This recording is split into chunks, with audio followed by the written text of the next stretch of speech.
Hi friends, এই কাকার সম্বন্ধে আমি তোমাদের আরও কিছু দেখাবো, তো ভিডিওটা পুরো দেখতে থাকো, সাথে তোকে স্কিপ করে চলে যেও না। বন্ধুরা, আমার স্বর্ণ স্কুলে গেছিল অনেকক্ষণ আগে, তো এসেও গেটের বাইরে দাঁড়িয়ে আছে। এই দেখো আমার সোনা মা, মাম্মা তুমি চলে এসছো। স্কুলে গেছিল বন্ধুরা অনেকক্ষণ আগে, মানে 1 ঘন্টার বেশি হয়ে গেছে। একাই গেছিল, আবার বুঝছো না, একাই গেছিল, এতক্ষণ একা একা বসেছিল স্কুলে গিয়ে। মাম্মা, রাজা রাজা তুমি কই? খুঁজে পাচ্ছি না তো। কোন দিকে? ও মা, এই দেখো বন্ধুরা, আমার রাজা কাঁঠাল নিয়ে বসে গেছে, আমি তো ওকে খুঁজে পাচ্ছিলাম না।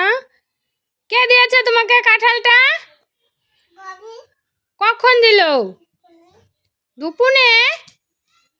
এই দেখো বন্ধুরা, আমার রাজা একটা কাঁঠাল নিয়ে বসে গেছে, যেমন ওর সাইজ ঠিক তেমন ওর কাঁঠালের সাইজ, কিন্তু বের করে ফেলে দিচ্ছ কেন? কাঁঠাল ভালো না? কই দেখি কাঁঠালের কোয়াগুলো কোথায়? কো দেখ না, বলো দেখো। আর নেই, সব খেয়ে ফেলেছো? দেখতে পাচ্ছ বন্ধুরা, আমার রাজা কতটা পছন্দ করে কাঁঠাল। তো কাঁঠালও খুব ভালো খায়, আমও ভালো খায়, মানে ফল বলতেই ও খুব ভালো খায়। তো দেখো একা একাই কাঁঠালটা নিয়ে বসে গেছে ও। এখন মানে উপরেরগুলো খাওয়া গেছে, তলেরগুলো আর বের করতে পারছে না, তাই বলছে যে ভালো না কাঁঠাল। আর এই দেখো আমার স্বর্ণ, স্বর্ণ ওর কাছে চাচ্ছে বলে দে দাদা, ও দিচ্ছে না, গেল তো পরে। তো ঠিক আছে, টাটা। এই দেখো বন্ধুরা, আজকে সকালের দিকেই কিন্তু এই কাকাটা ছাতা বিক্রি করতে এবং ছাতা সারানোর জন্য এসেছিল। তো আমি ডাক দিলাম কাকাটাকে যে আমার একটা ছাতা খারাপ হয়ে গেছে। ছাতাটা মানে নতুনই, কয়েকদিন হয়েছে, আমার মা দিয়েছিল ছাতাটাকে।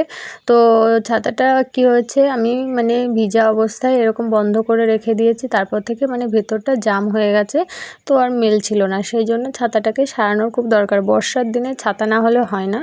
তো সেই জন্য আমি ছাতাটাকে ছাড়ানোর জন্য কাকাকে ডাক দিয়েছি। তো দেখো ওই কাকি আবার মানে দেখছিল ছাতাটা যে একটা নেওয়া যায় নাকি, সেই জন্য দেখছিল। তো আর আমি এদিকে একটু ভিডিও করছিলাম, মানে আমি বলিনি, ওই কাকার কাছে বলিনি যে কাকা একটু তোমাকে ভিডিও করব। তো আমি না বলেই ভিডিওটা করছিলাম, এটাই আমার ভুল। মানে ওই কাকাটা হয়তো কিছু ভাবছিল, ওইদিকে ওই কাকিকে ছাতা দেখাচ্ছিল আর এইদিকে শুধু কিন্তু বারবার আমার দিকেই তাকাচ্ছিল। তো আমি বুঝতে পারছিলাম যে কাকাটা হয়তো কিছু একটা ভাবছে, যে আমাকে ফটো তুলছে বা ভিডিও করছে, যাই হোক। তো হয়তো মানে কিছু একটা হচ্ছিল মনের মধ্যে, সেই জন্য উনি বারবার ওরকম করে তাকাচ্ছে। আর আমারও একটু মানে কেমন কেমন লাগছিল, কিন্তু আমি ভিডিওর পরে বলেছিলাম যে এই ব্যাপার কাকা, মানে আমি ভিডিও করে ছাড়বো, তোমার ভিডিওটা করে ইউটিউবে ছাড়বো, সেই জন্য তোমার ভিডিওটা করছি। তো এই কাকা জিজ্ঞাসা করছে যে কী করছো তুমি, ফটো তুলছো? আমি বলছি না, আমি ভিডিও করছি। তো যাই হোক, তারপরে আমি বলার পরে উনি খুশি হলো যে আমাকে ভিডিও করেছো, খুব ভালো হয়েছে, যা হোক। তো যারা কিন্তু চ্যানেলে নতুন আছে চ্যানেলটিকে সাবস্ক্রাইব করো আর পাশে থেকো। আজকে কিন্তু এইটুকুই, দেখা হচ্ছে আবার পরের ভিডিওতে, টাটা।